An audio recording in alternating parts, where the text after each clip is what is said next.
Muy buenos días, mis queridos amigos y hermanos que me escuchan, nuevamente con ustedes, trayéndoles esta lección número 4, que lleva como título Testigos de Cristo como Mesías. Y seguimos estudiando temas en el Evangelio de Juan. Así que esta semana continuamos con estos temas que hemos estado escudriñando del libro de Mateo. Es sumamente importante e interesante para nuestras vidas. Y mis queridos, el versículo para memorizar: Jesús respondió: te aseguro, el que no nace de nuevo no puede ver el reino de Dios. Sin duda, Jesús proporcionó a la gente poderosa evidencia bíblica en respaldo de sus afirmaciones acerca de sí mismo, incluyendo: les aseguró, el que cree tiene vida eterna. Juan 6:47. Pero hay más: convirtió el agua en vino, alimentó a miles de personas con unos pocos panes y peces, sanó al hijo del noble, restauró al hombre en el estanque de Betesda, dio la vista al ciego de nacimiento y resucitó a Lázaro. El evangelista recurre a toda una serie de acontecimientos y personas, judíos, gentiles, ricos, pobres, hombres, mujeres, gobernantes, plebeyos, cultos e incultos, para que den testimonio de quién es Jesús. Juan señala incluso al propio Padre y a las Escrituras como testigos de la identidad del Maestro. Y mis queridos, esta semana comienza con el poderoso testimonio de Juan el Bautista. También aparecen en escenas otros testigos: Andrés y Simón, Pedro, Felipe y Natanael, y un testigo inesperado, el fariseo Nicodemo. Pero hay otro testigo que permanece en la sombra, ese otro discípulo con Andrés en Juan 1:35-40, el propio Juan. Así que, mis queridos, vamos a escudriñar qué nos trae esta semana, esta lección tan poderosa que hemos estado estudiando durante el transcurso de este trimestre, que ha comenzado ya por la cuarta lección. Y vamos a ver lo que era desde el principio, lo que hemos oído, lo que hemos visto con nuestros ojos, lo que hemos contemplado y palparon nuestras manos tocante al verbo de vida. Eso os anunciamos en 1 de Juan 1:1-3. Y desde que Jesús comenzó su ministerio, Juan estuvo junto a él y creyó en él como el Mesías. Pero en su evangelio no se limitó a transmitir su testimonio, sino que añadió el testimonio de muchos otros que testificaron que Jesús era el Mesías, el Salvador, el Cordero que murió por el pecado del mundo. Así que, mis queridos, en esta semana vamos a estar escudriñando 3 puntos en específico. Vamos a hablar del testimonio de Juan el Bautista, el testimonio de los primeros discípulos y el testimonio de Nicodemo. Y dentro de cada uno de estos puntos vamos a presentar al Mesías en Juan 1:19-23. Vamos a presentar el Cordero de Dios en Juan 1:29-37. Y el testimonio de los primeros discípulos siguiendo al Mesías en Juan 1:35-39 y llevando a otros al Mesías en Juan 1:43-51. Y el testimonio de Nicodemo, descubriendo al Mesías en Juan 3:1-21.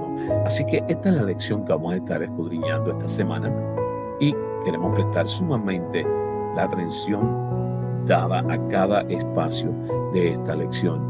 El testimonio de Juan el Bautista. Vamos a ir viendo allá de qué estamos hablando allá, de este testimonio de Juan el Bautista.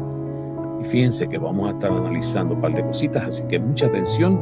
Dice que presentando al Mesías: este es el que viene después de mí, el que es antes de mí, del cual yo no soy digno de desatar la correa del calzado, en Juan 1:27.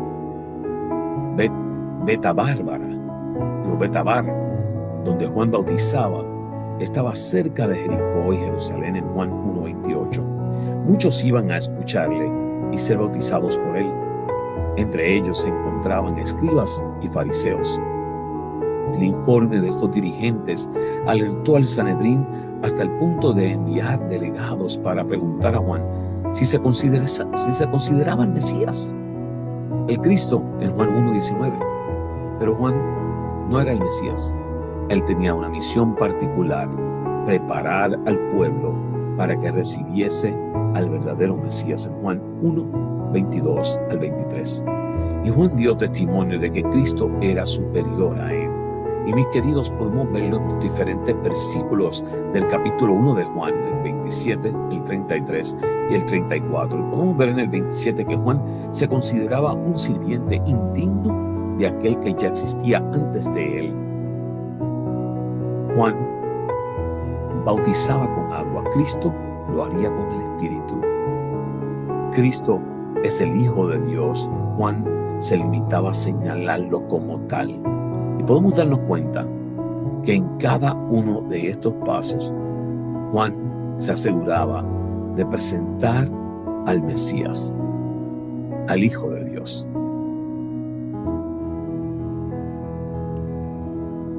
Veamos, presentando al Cordero de Dios.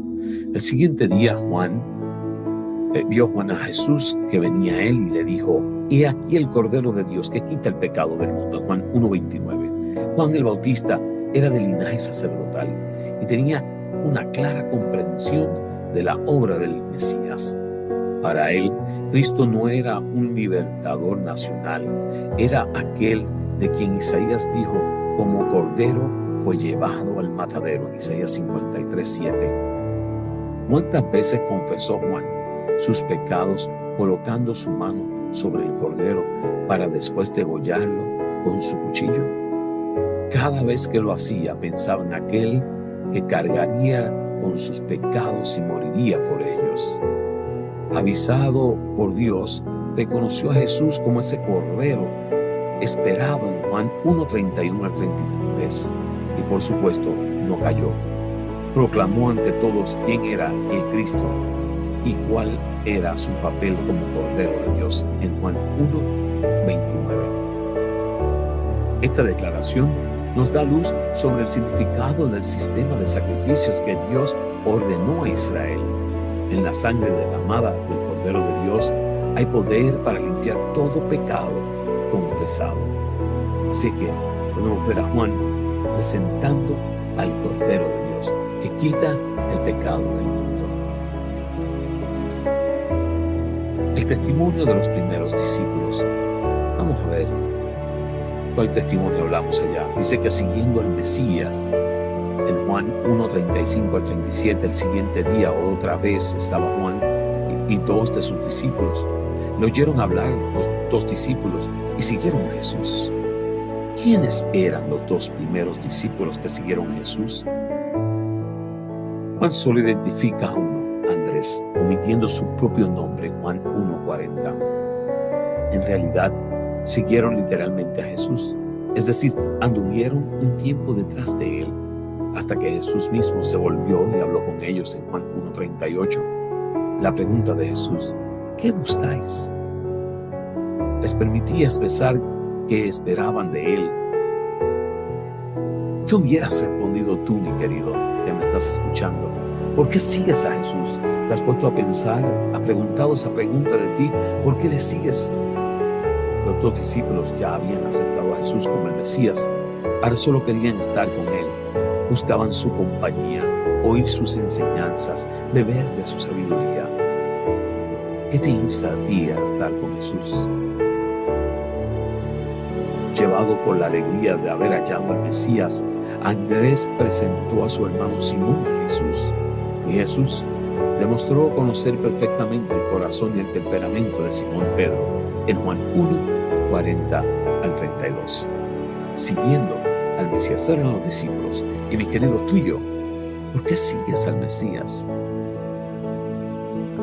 Llevando a otros al Mesías. Una labor que hacemos a diario.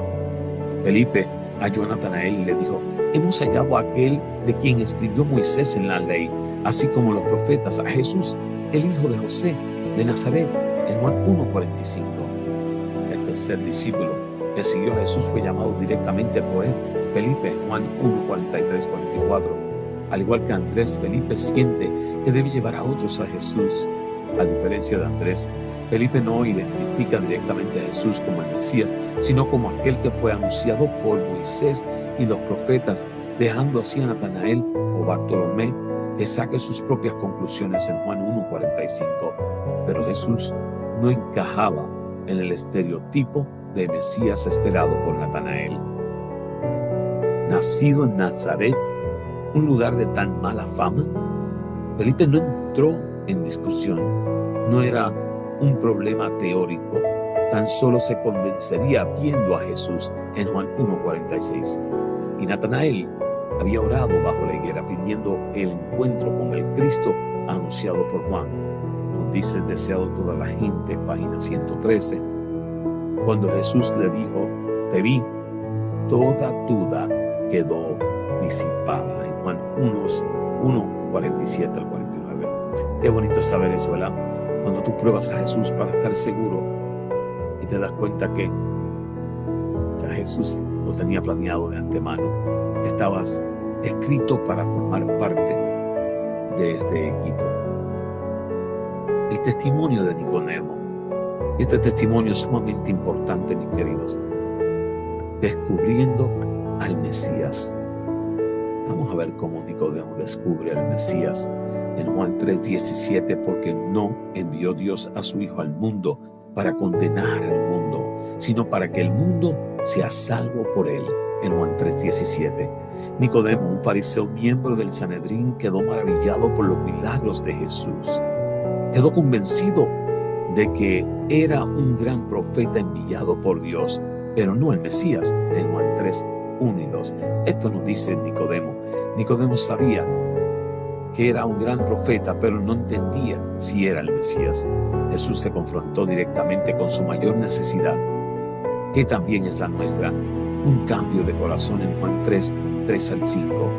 Aunque intentó eludir la cuestión, Nicodemo recibió de Jesús las enseñanzas más elevadas sobre su misión como Mesías y escuchó las palabras más sublimes jamás pronunciadas en Juan 3:16. También recibió una pequeña reprimienda con la que Jesús quiso abrir su mente a la verdad en Juan 3:9 al 12. Y poco a poco Nicodemo fue descubriendo al Mesías hasta llegar a aceptarle abiertamente al pie de la cruz en Juan 7:50 al 51 y 19:39. Descubriendo al Mesías. ¿Lo conoces tú, mi querido? ¿Sabes quién es el Mesías? ¿Lo has conocido? Ninguno llegará a un conocimiento salvador de la verdad mientras confíe en la dirección de la autoridad humana. Como Natanael, necesitamos estudiar la palabra de Dios por nosotros mismos y pedir la iluminación del Espíritu Santo. Mi querido, sumamente importante que tú y yo escudriñemos la palabra de Dios cada minuto y cada instante para poder entenderla, para poder comprenderla y atesorarla en nuestros corazones y saber qué es para nosotros. Aquel que vio a Natanael debajo de la higuera nos verá en el lugar secreto de oración. Los ángeles del mundo de luz están cerca de aquellos que con humildad solicitan la dirección divina. El deseado de todas las gentes, página 114. Nicodemo escudriñó las Escrituras de una manera nueva. Así es que no para discutir una teoría, sino para recibir vida para el alma. Empezó a ver el reino de los cielos cuando se sometió a la dirección del Espíritu Santo. Y por medio de la fe recibimos la gracia de Dios. Pero la fe no es nuestro Salvador. No nos gana nada. Es la mano por la cual nos asimos de Cristo y nos apropiamos de sus méritos, el remedio por el pecado. El arrepentimiento proviene de Cristo tan ciertamente como el perdón. Entonces, ¿cómo seremos salvos? Como Moisés levantó la serpiente en el desierto, así también el Hijo del Hombre ha sido levantado, y todos los que han sido engañados y mordidos por la serpiente pueden mirar y vivir. Y he aquí el Cordero de Dios que quita el pecado del mundo, en Juan 1:29. La luz que resplandece desde la cruz revela el amor de Dios. Su amor nos atrae a Él. Si nos resistimos esa atracción seremos conducidos al pie de la cruz, arrepentidos por los pecados que crucificaron al Salvador. Entonces, el Espíritu de Dios produce por medio de la fe una nueva vida en el alma. Los pensamientos y los deseos se sujetan en obediencia a la voluntad de Cristo. El corazón y la mente son creados de nuevo a la imagen de aquel que obra en nosotros para someter todas las cosas a sí mismo. Entonces, la ley de Dios queda escrita en la mente y el corazón, y podemos decir con Cristo: el hacer tu voluntad, Dios mío, me ha agradado, en Salmos 48. Y esto lo encontramos en el deseado de toda la gente, páginas 147 y 148. Y mis queridos, esta lección debe de servirnos testigos de Cristo como Mesías. ¿Le has conocido? ¿Sabe que aquel Mesías vino a salvar tu vida, a entregarse completo para darte una oportunidad de salvación? Oramos. Amante Padre, que habitas en las alturas de los cielos, te damos gracias por la oportunidad que tú nos das de venir ante ti, pedir perdón por nuestros pecados y someternos a ti para poder de esta forma acercarnos más a ti cada día. Quédate con nosotros, guárdanos, ayúdanos a comprender este maravilloso mensaje que has puesto delante de nosotros, y te pedimos que transformen nuestras vidas. Todo te lo pedimos en el nombre de Jesús. Amén. Mis queridos, como siempre les insto a que compartan esta lección con otras personas. Como pueden darse cuenta, aquí le tenemos una portada. Búsqueme en las siguientes plataformas: Joseph Plas en YouTube, me puedes encontrar allá, y también puedes ir al buscador de cada uno de los Spotify, Podcast o iHeartRadio, y allá puedes en su buscador escribir lección de escuela sabática comentario, y allí puedes volver a recibir la lección. Suscríbete a cada una de las plataformas si quieres, y si la quieres compartir de paso para que otros puedan conocer la poderosa palabra de Dios. Dios te bendiga, Dios te guarde.